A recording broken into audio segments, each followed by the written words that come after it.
Guna menjaga populasi ikan di sungai, 18.600 ekor benih bibit ikan patin ditabur ke Sungai Ogan di 5 kecamatan yang dilintasi oleh Sungai Ogan.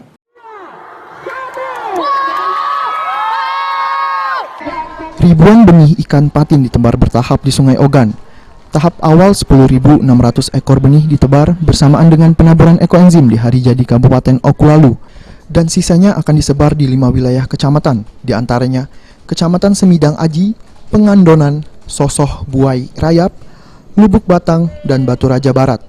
Jenis ikan patin sendiri disengaja dipilih oleh pihak Disnakan Oku untuk ditebar di Sungai Ogan sebagai upaya pelestarian Sungai Ogan dan untuk memenuhi kebutuhan konsumsi ikan masyarakat.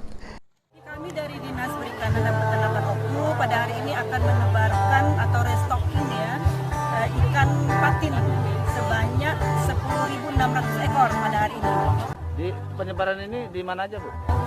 Kalau hari ini kita fokuskan di sini 10.600 ekor, tapi nanti akan dilanjutkan pada tanggal 1 Agustus untuk 5 kecamatan, yaitu Kecamatan Batu Raja Barat, Semidang Aji, Pengandonan, Sosoh Buai Rayap, dan Lubuk Batang, sebanyak 8.000 ekor. Apa milih ikan patin, Bu?